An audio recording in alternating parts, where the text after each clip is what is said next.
for the month. Hey, what's up YouTuberverse? John Stanek here from Johnny Radio, and I am talking to you today about the album of the month for January 2016, and that's my personal favorite, and that is Cautionary Tale by Dylan LeBlanc.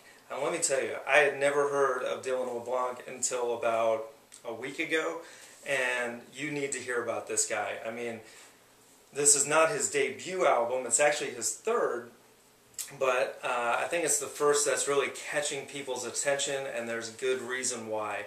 The title track of this album starts it off in such a great way. Dylan is a singer-songwriter from Louisiana, and you can hear, a lot of his influences, which to me it feels like this album could have been released in the 70s and no one would know.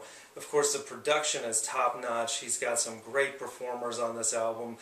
He's great at creating a mood, and definitely the title track just really does that. It gives this really chill vibe, but also haunting. He's got some strings in the mix.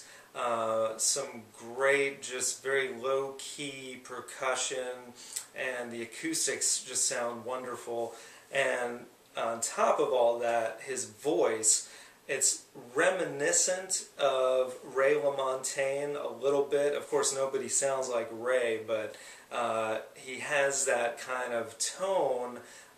He's getting compared to Neil Young a bit, and I can see that a little bit, especially where he goes in a little bit of country-tinged directions on the album, which for me, that due to my personal taste, those are probably my least favorite songs on the album, like Lightning and Thunder and Roll the Dice. They're okay. They're good for what they are if you enjoy that kind of just like old-fashioned light country type stuff. But then he kind of goes a little bit all over the board, and that's what I enjoy, the exploration. Man Like Me is probably my second favorite track next to Cautionary Tale.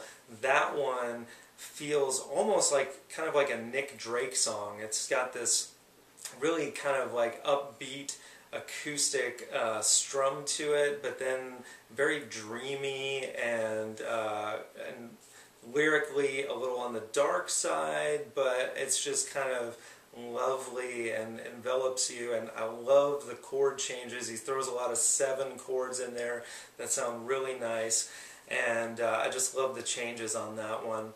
Another great song that will grow on you is one called Beyond the Veil, and it's 7+ minutes, but again, LeBlanc is really good at creating moods and atmospheres, and that song just really has this kind of haunting, just slow vibe to it, that if you're in the right frame of mind, it's just a wonderful song. I love it.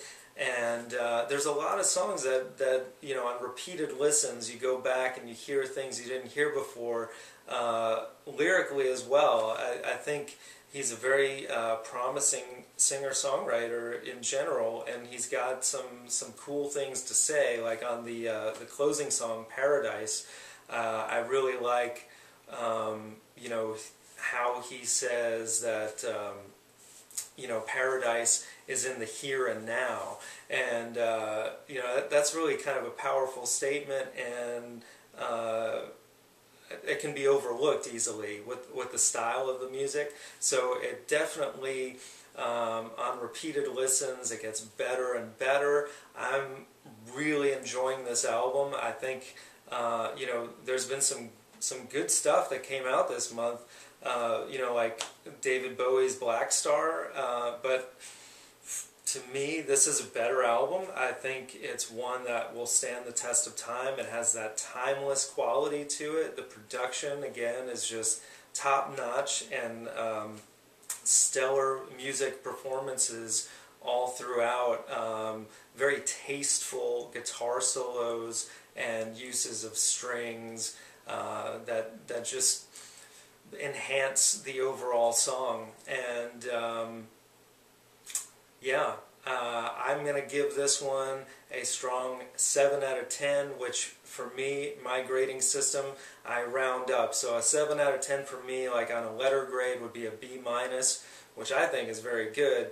I mean, hey, if I was your teacher and said a 7 was a B minus, you'd be happy with it. I think Dylan LeBlanc should be happy with it. And I think we're going to hear more and more great things out of this guy. He's, still in his 20s, and I think we're going to be hearing some awesome stuff in the future. So thank you, Dylan, for a great album, Cautionary Tale. Go and get it and enjoy it. And hey, subscribe, like this channel. Can't wait to see what February has in store for us. This is going to be a great year of music, guys. So Viva la Vinyl, and I will see you soon.